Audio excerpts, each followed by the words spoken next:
Good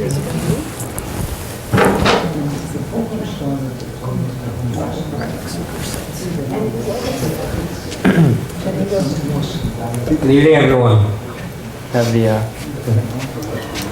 gives me great pleasure to welcome back Dr. Pinchas Roth, our local textual scholar, whose first installment of his series of Forgotten Paths of Halacha is very well received, both here and online. Thank you to our 200 YouTube viewers. Tonight, Rabbi Roth will continue, Dr. Smicha too? Tonight, Dr. Roth will be continuing his series for us with the topic of the European Genizah, ongoing explorations.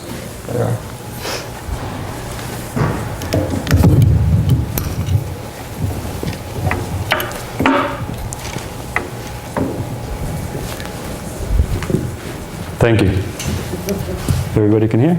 Yes. Yeah. This week. Okay.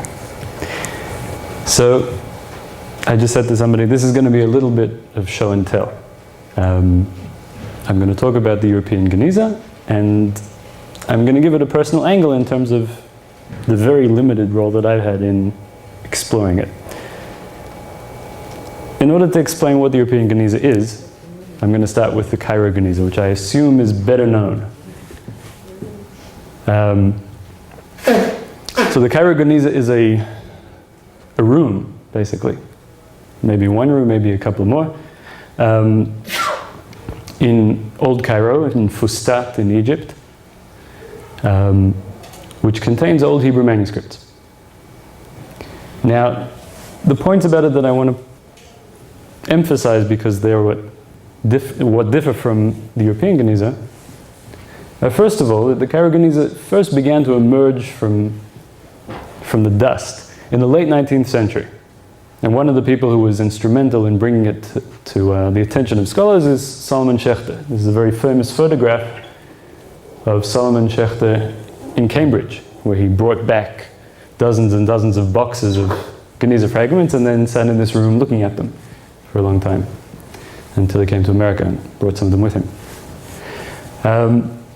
So it first emerged in the late 19th century, but the manuscripts inside, well, they cover a very wide range of history, but the bulk of them, the bulk of the Cairo Genizah is from the 10th to the 12th centuries, and almost all of the manuscripts there emanate from either Egypt or North Africa, especially Kairouan in Tunisia.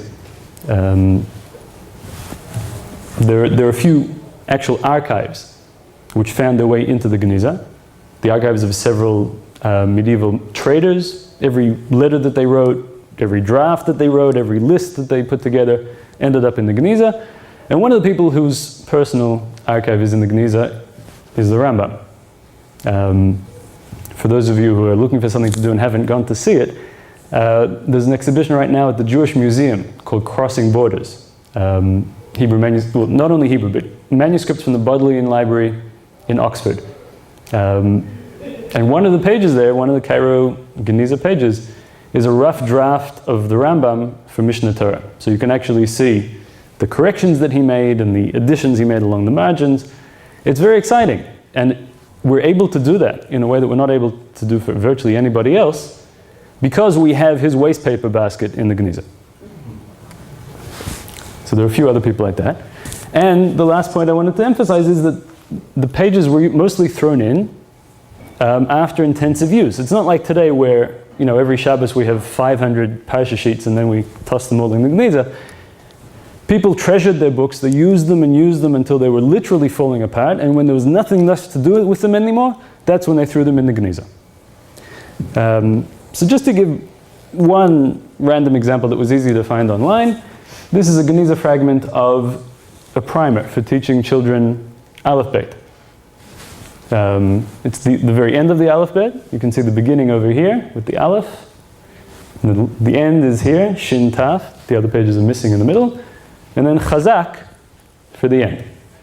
And if anybody's interested, Judith Olshovi-Schlanger, whom I'll mention again soon, wrote a study based on fragments like this of how children in medieval Egypt were taught to read Hebrew. So that's the Cairo Genizah, and that's not what I'm talking about. I'm talking about the European Genizah. And the European Genizah sometimes looks like this. There are archives, especially in Italy, where you walk in, you see long shelves of documents.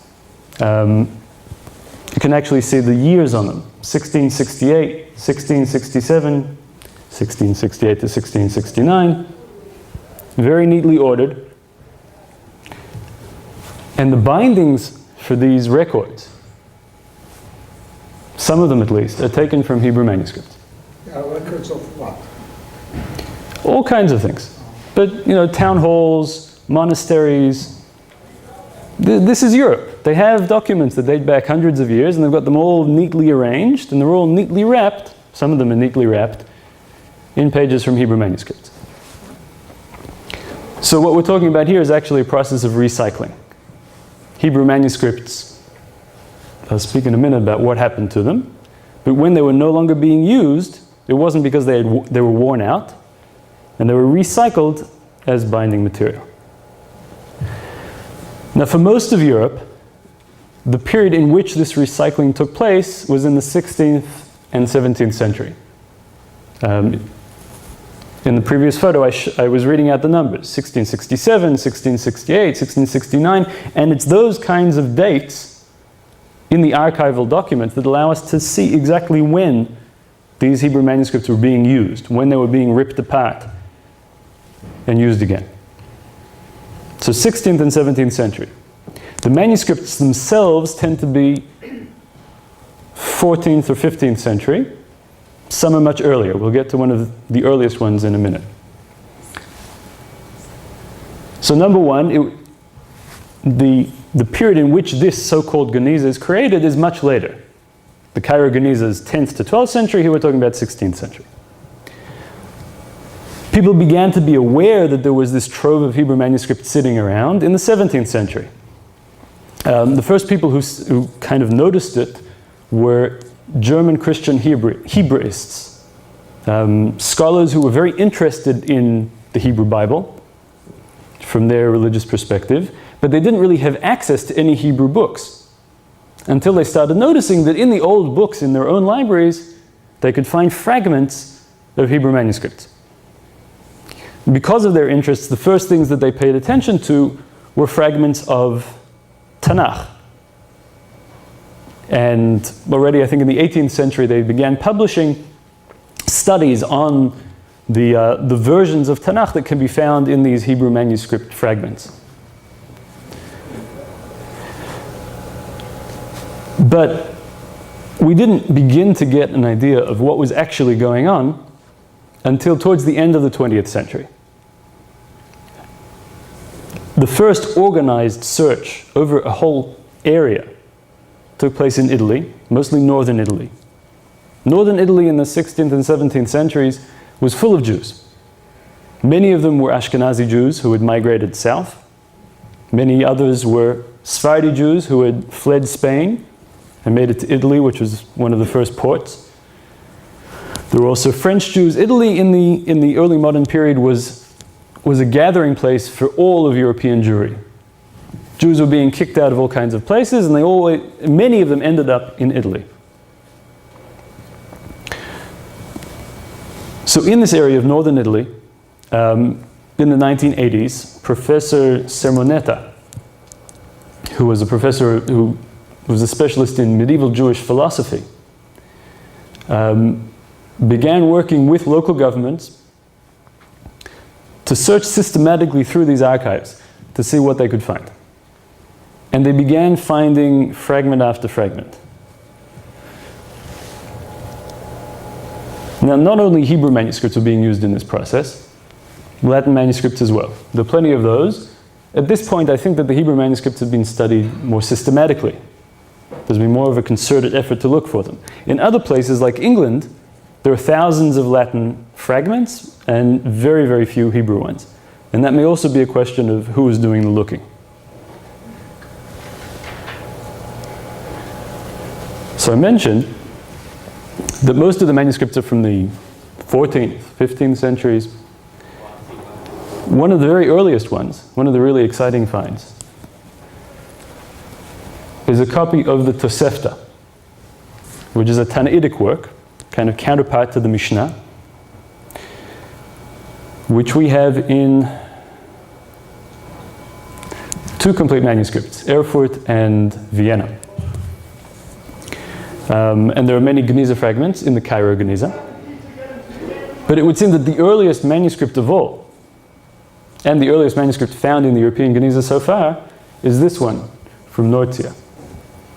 And based on the handwriting, I think really just based on the handwriting, it's been dated to the year 1003. This is a better photo. And just for fun, you can see, here's the end of a chapter. It says Salik Pirka, and this is the beginning of the next one. And here you actually get to see the whole page. And you can also see how the page was being reused and how it's different from the Cairo Geniza. This is an entire page. It was folded in half, and this part over here is the spine of the book. And the parts around here, you see this line over here and over here? That's what's folded over the binding of the book.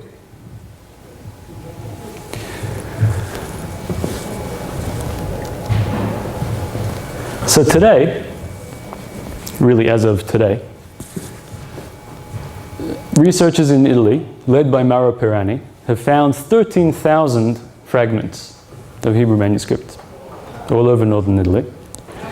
Mauro Pirani, who's also the head of the Association for Jewish Studies in Italy, put together a catalog. He's put together quite a number of catalogs. One of them concentrates on the rabbinic fragments, on all of the Tosefta and the Mishnah and the Midrash and the Gemara, and he counted 160 manuscripts. That's not fragments, there are more fragments than that, but when you put them all together, that's how many manuscripts they add up to. For instance, we saw 2 fragments from the Tosefta in Nortia, but there's only one manuscript that they came from. I was speaking to Professor Pirani over the past couple of weeks, and he told me that they have just found a new trove of Hebrew manuscripts in Urbino, also in the north of Italy. I begged him to send me photos, but he said he hasn't seen any himself. So we're going to have to wait and see what they found there. What's on the left there?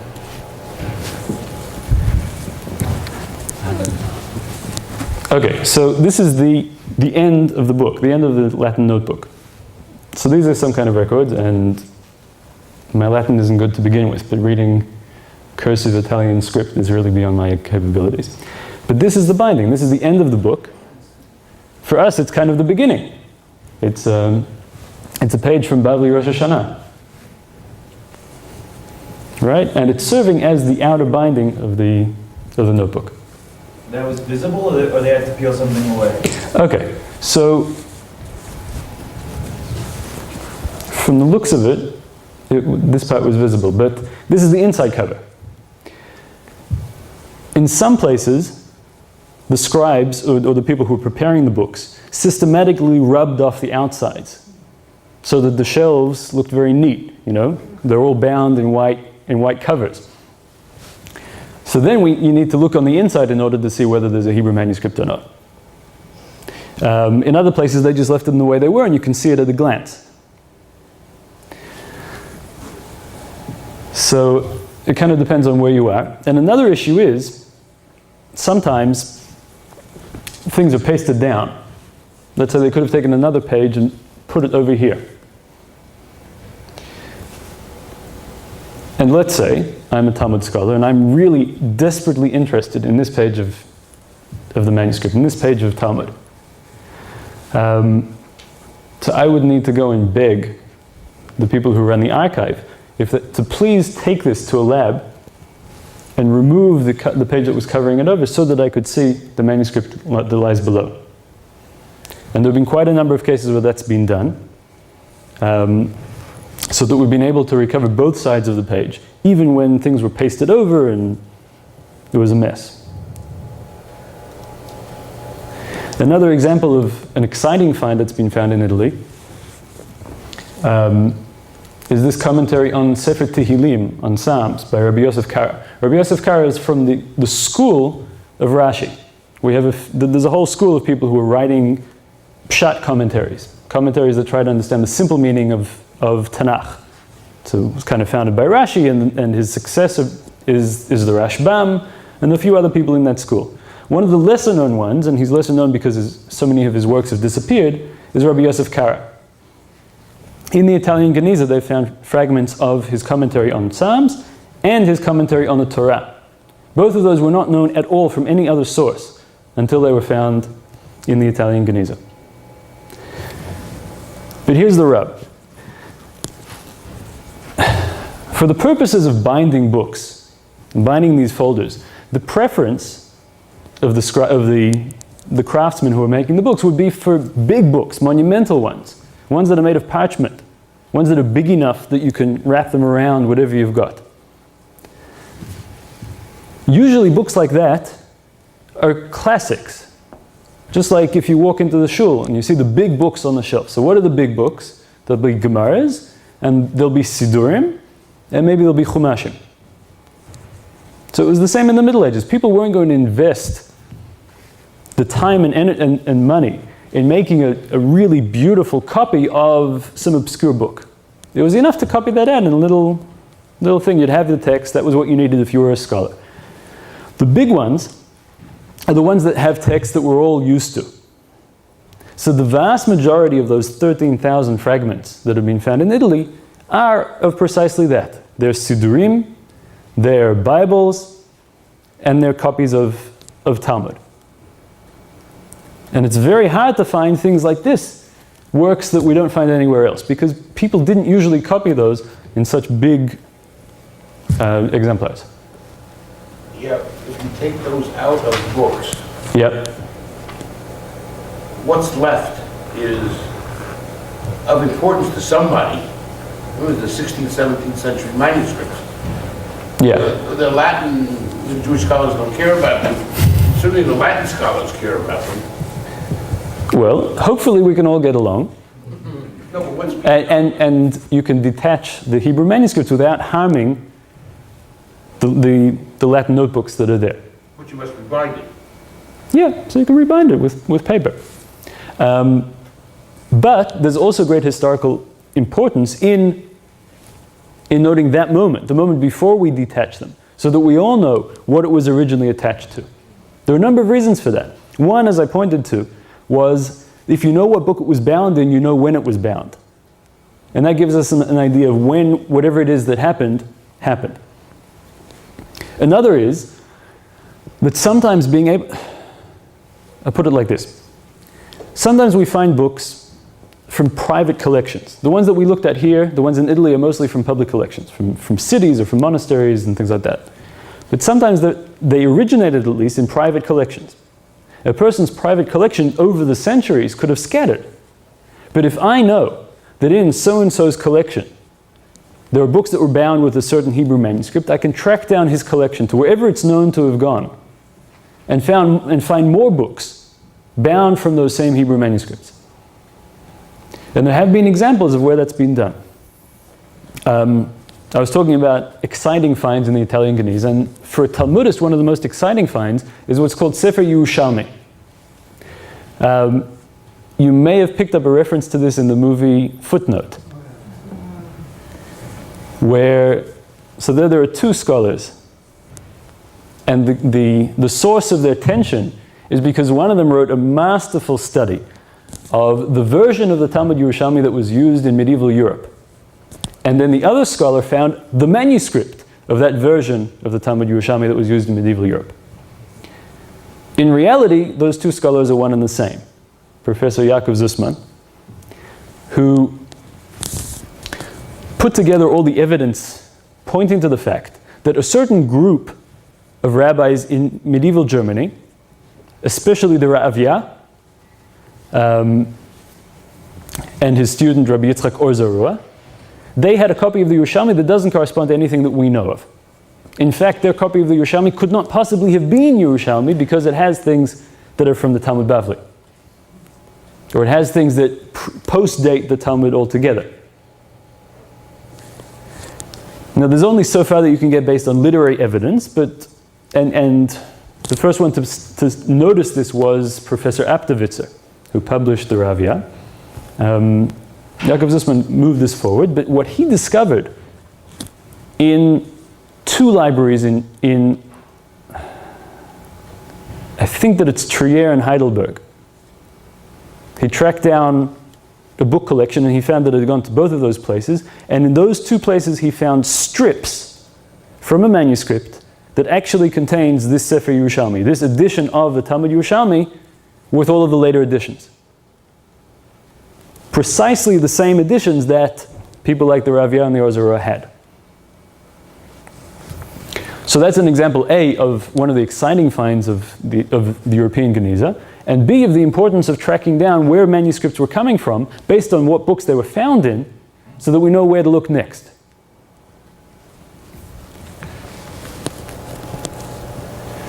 Okay, so I wanted to talk about some of the things that I personally worked on, rather than just tell you about what other people have done. And what I've done isn't particularly impressive, but it's my little piece. This is Professor Mario Pirani, and he really is, he's not the founding father of the Italian Genizah, but he's the person who, with his passion and boundless energy, has really moved it forward over the past several decades. And he's standing there with Judith Schlanger-Olshovi, whom I mentioned before, and she's a powerhouse of her own. I'll speak about her more later on, but she's one of the leading Hebrew paleographers today, the people who study Hebrew manuscripts, and particularly the handwriting in which they were copied. Because looking at the handwriting will allow us to determine when and where they were copied. So this photo was taken in the Archbishop's archive in Ravenna. Ravenna happens to be where Mario Pirani lives, and it's also one of the oldest cities in Europe. And in this archive, there are remains of Hebrew manuscripts. This is one of them. You can see also it's been cut into strips, and the strips were used individually. This is a copy of Midrash Tanchuma. It's quite an early copy. Another of the finds in Ravenna was a copy of the Sefer She'iltot. She'iltot is a work from the Gaonic period. Somebody has said that it's the first written work after the Talmud. Or the first, if the Talmud wasn't written at the time, it's the first written work of the Talmudic period. She'iltot is a collection of drashot, of halachic sermons on the Parashat HaShavua. For every week there are usually 2 or 3 alternative sermons which talk about a halachic topic that comes up in that week's parasha.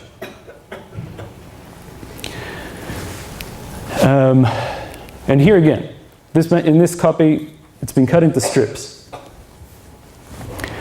I came across this when I was working at the National Library in Jerusalem, and I decided to study the version of the She'iltot that's found in here.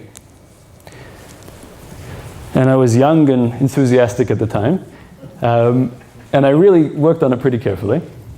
And I noticed that the handwriting, I was just saying, if you analyze the Hebrew handwriting, you can localize it and date it. And I came to the conclusion that the handwriting here is specifically from Sicily in the 11th century. One of the interesting things about Sicily throughout the Middle Ages is that it was one of those meeting places between Muslims and Christians.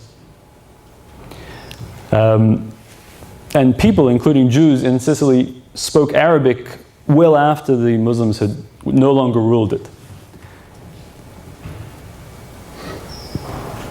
So the copy, I say, was written in Sicily in the 11th century, making it one of the earliest copies, one of the earliest manuscripts in the Italian Genizah. And it also has a colophon. A colophon is a kind of signature or goodbye message from the scribe. You can see part of it here. He says, Chazak hakoreh uvaruch hakotev. And then there's, I've spent days trying to work out what it says over there. It seems to say, Ani Eliasaph, kaniti zeh sefer betetvav tevet. So I am Eliasaph, and I bought this book on the 15th of Tevet. Well, we don't know what year. And Eliasaph is a pretty rare name, but Italians tend to have rare biblical names. At some point between the 11th century and the 16th, this copy made its way all the way north, from Sicily in the very south of Italy, way up to Ravenna. But turning to the content of the manuscript, I found a few interesting things. First of all, in terms of the text, analyzing the text, I found that it was very similar to the printed edition.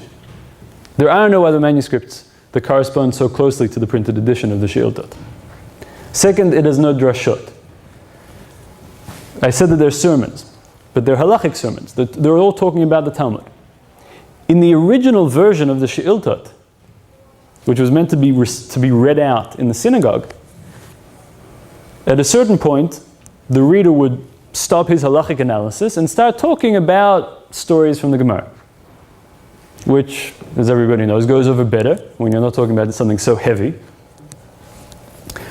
But in the manuscripts, those parts were usually left out, and they were just left with the first sentence of it to remind you of what it's supposed to be, where it's supposed to be coming from. In this version of the She'iltot, there's no trace of the drashot. They're completely gone. It's strict halacha.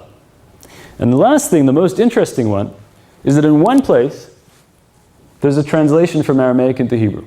She'iltot, like the Talmud, is written in Aramaic. But here, in this sentence, this is what it says in the Talmud, and this is what it says, this is what it says in the She'iltot. And it's a direct quote from the Talmud. This is what it says in our manuscript. Kagon Talmid Chacham, the Shakil Bisra mitabacha v'la yahiv dame le'altar. Like the Torah sage who takes meat from the butcher and doesn't pay up front. And in Hebrew, Kagon Talmid Chachamim shelokeach basar mitabach ve'ein noten lo damim miyad. The precise Hebrew translation. Now here it's only one sentence, but I think that that's a hint of a much larger phenomenon. At a certain point in history, towards the end of the Gaonic period, Jews stopped speaking Aramaic. For us today, Aramaic is virtually a foreign language, but for centuries that was the language that Jews used. That's why the Talmuds are written in Aramaic, because that was the everyday language. Writing the Mishnah in Hebrew was an innovation. But as the Talmudic period waned, and as the diaspora communities started to establish themselves, there was a transition from Aramaic to Hebrew, where Aramaic was no longer a language of everyday use, but Hebrew remained the language of the Jews, because that's the language that we pray in, and that's the language that we read the Torah in. So we have a small cluster of books that translate works from Aramaic into Hebrew. They're not well known, but you might have heard of some of them. Sefer Ha-Yamim is a Hebrew translation of the She'iltot. So what happens here in one sentence happens there throughout the whole book. Hilchot Re'u is a Hebrew translation of Halachot Psukot. Halachot Psukot was one of the first halachic works, and it's written in Talmudic Aramaic. Hilchot Re'u translates it into Hebrew. Now it would seem that the area where this was happening, the area of Jews who were interested in translating things from Aramaic into Hebrew, was in Italy in around the 9th century. So our copy of the She'iltot seems to be a part of that process. Even though it's written slightly later, it's written in the same place where this seems to have been happening. I'll give you one other example of the transition from Aramaic to Hebrew. As you may know, the classic Midrashim, Bereshit Rabbah, Vayikra Rabbah, they're all written in Aramaic. The Tanchuma Midrashim are all in perfect Hebrew.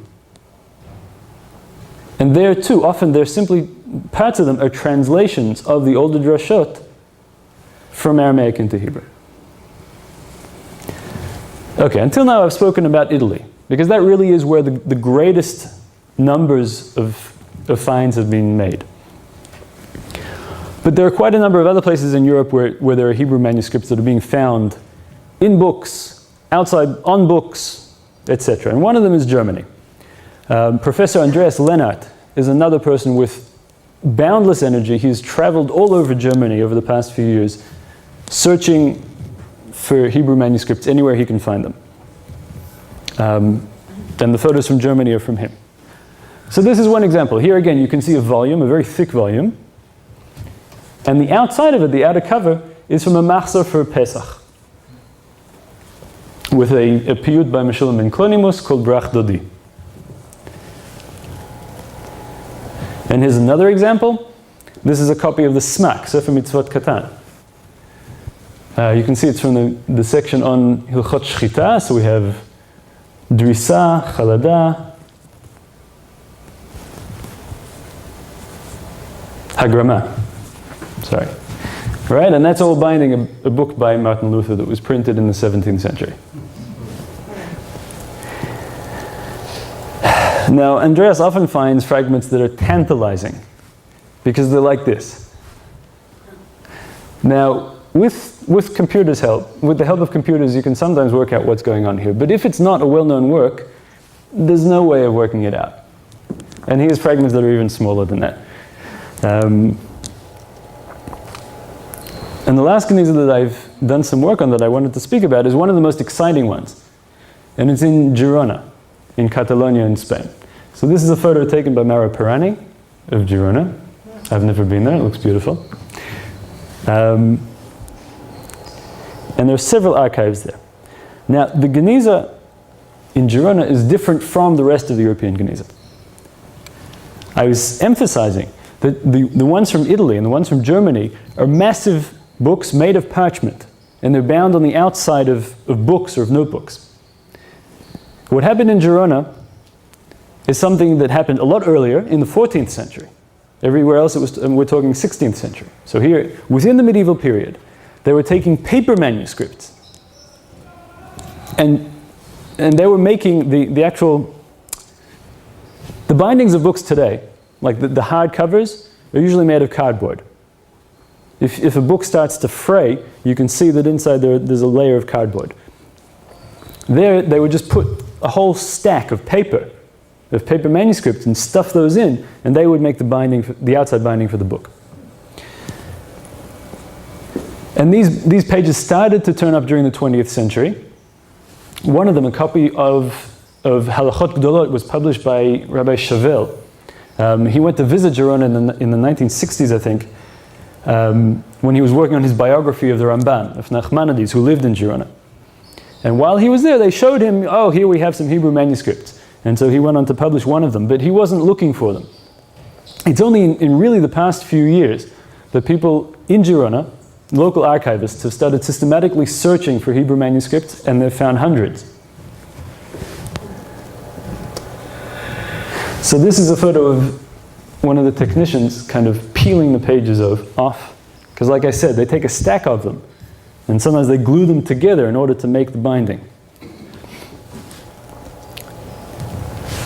And this is what it looks like. You have this whole stack of pages.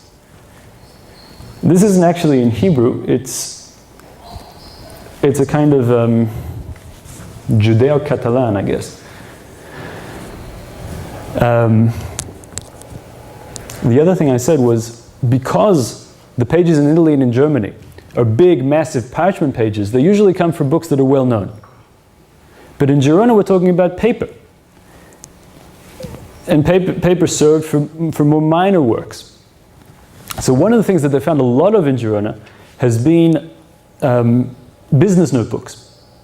I think there's one in particular, somebody who kept record of all the loans that he made over a long period of time, the names of the people that he loaned his money to, and the amounts that he gave them and when they paid him back, all the kinds of information that make economic historians ecstatic. So they found pages and pages of his notebook. And I think that's one of them. Sorry. Mara Pirani, again, found a ketubah. I think that I helped him translate it, which is also something that is almost never found in the rest of the European Genizah. But here we find it, and we're able to see the names of the people who are getting married, when and where. Very exciting stuff. The other thing I want to say about Girona is this. I mentioned that it's where the Ramban lived. It's also where Rabbeinu Yonah lived. Girona was a very important Jewish community. And what's fascinating about the Genizah there is that it seems to be very much local works. If in Italy we have Jews coming and going from all over the world, And the books are mostly the standard ones that everybody would have in their library. In Girona, we find a local library. For instance, this is a page from Rabbeinu Yonah's famous Sha'arei Tshuva, his book on Tshuva. And this is a copy that I recently published of Sheilot Utshuvot Min HaShamayim. I mentioned it last week briefly. Sheilot Utshuvot Min HaShamayim was written in southern France, but the earliest copies we have of it are from Catalonia, which is very close to southern France. And it is the dream questions of Rabbi Yaakov ben Levi, the questions he asked in his sleep about the halachic questions that he couldn't let go of, and the answers he received from the angels. So here we have a copy of it from Girona.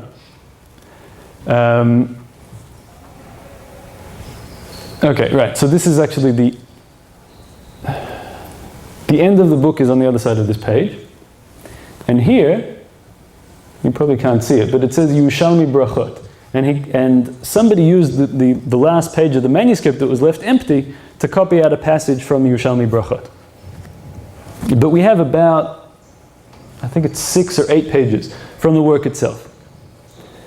So here again, it's not a work that was produced locally in Girona, but it was coming from that environment.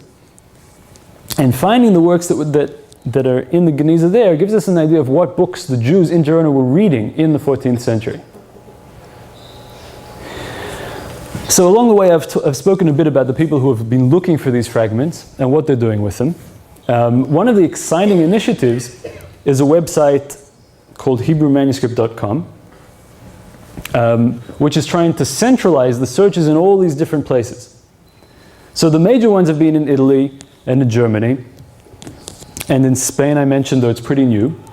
I'll get to Austria in a moment, but on this website, they have people working in the Czech Republic, in France, Germany, Hungary, Italy, Poland, Spain, the UK, and Switzerland. And they're trying to bring all of that together into one place so that people can actually see what's being found, and also so that they can pool their resources. Often the people who are working in these places don't have the knowledge to actually identify what they've found. So if they can bring it all together we can identify it. But the Austrians have their own website where they've put up a sizable proportion of the fragments that they've found. They've found 3,000 fragments, and 800 of them are already online. And they're freely accessible. You can search by place, and within, let's say in Vienna, there are quite a number of libraries that they've searched through, so you can see what's in each library. Or you can search by topic. If you're looking for fragments of Talmud, or if you're looking for fragments from Sidurim, you'll see it all laid out that way. And you can also see photos of the fragments themselves.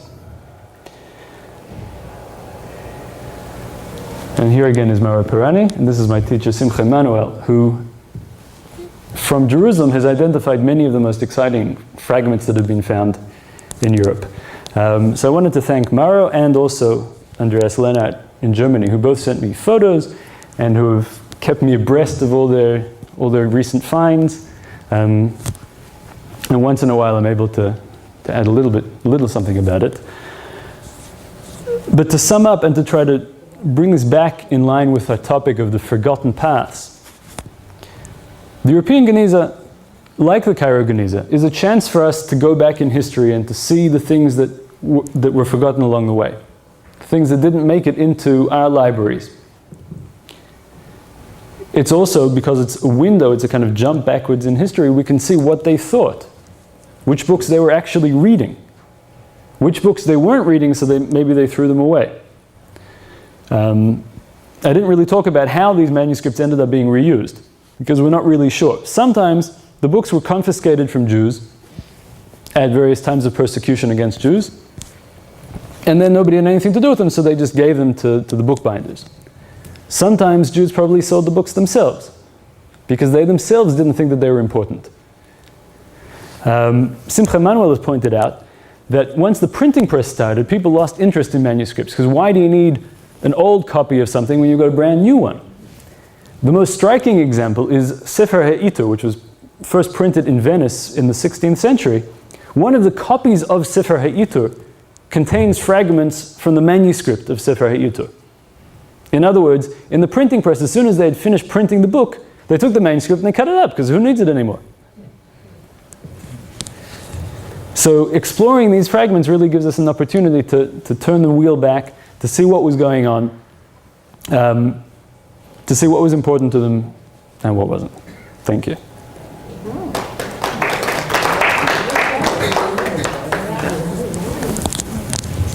One of the items that you had shown was this Rabbi Yosef Caro in Italy.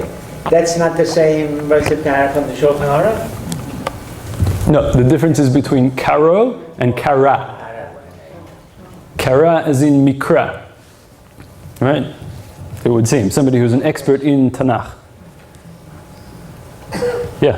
Have they found like any books that have never been seen before, and new material, new for us? Yeah, so Rabbi Yosef Caro was one example of that. I mentioned Poland. In Poland, they haven't really searched very hard yet, but in Krakow they've found a number of fragments, including fragments from Sefer Chefetz, which is a Gaonic work that we didn't have any of at all. It's quoted in various Rishonim, so we knew it existed. But Professor Neil Danzig of JTS published those fragments from Krakow, which are the only known copy of that work. And then there are works that, we may find them, and all we can say is we don't know what they are.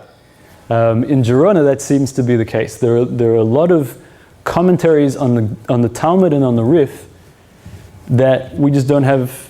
So far, we haven't been able to identify. A friend of mine just identified a few weeks ago, identified one of them as a commentary of Rabbi Aaron Halevi of Barcelona, counterpart by Plukta of the Rashba. So he has commentaries on the Rif, some of which we have, and somebody just identified a new one. Was paper that scarce that they had to use the manuscripts for binding, or they just being very economical? So first of all, in the pre-modern period, people were more economical. They used things until they couldn't use them anymore. Paper was definitely not as cheap as it is today, but it was also a lot cheaper than parchment is. I mean, the paper is a little bit complicated. It arrived in Arabic lands centuries before it was used in Christian Europe. But by the period that we're talking about now, certainly by the 13th century, it was becoming ubiquitous. There's a halachic work written in northern France in the 13th century called Sefer Ha-Yamim. And it's called Sefer Ha-Yamim because it was one of the first books to be known from paper copies. But like I said, in Muslim lands it was known long before that, and in the Cairo Genizah most of the fragments are paper.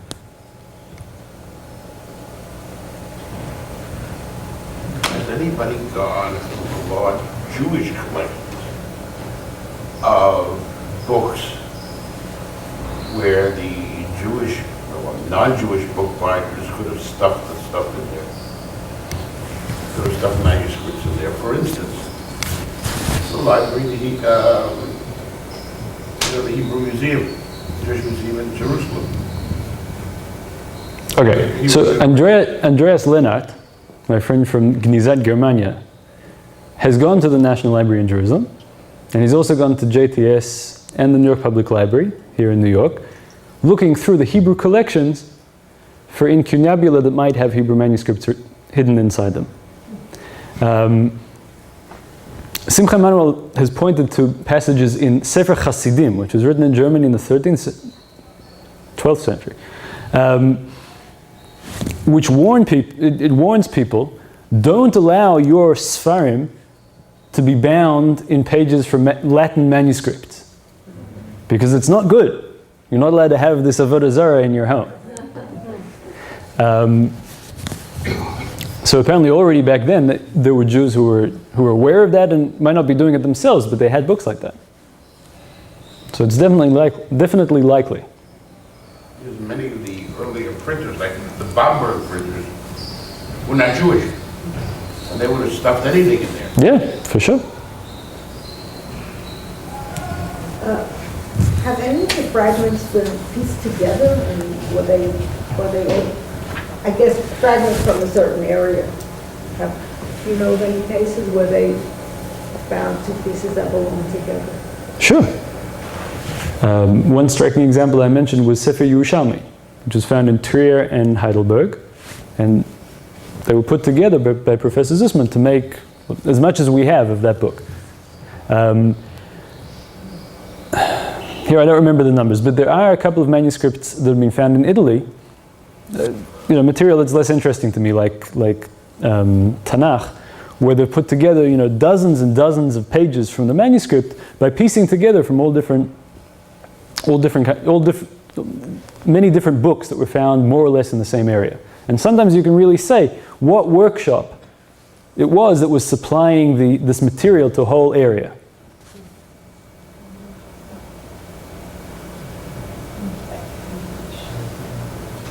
Okay, thank you.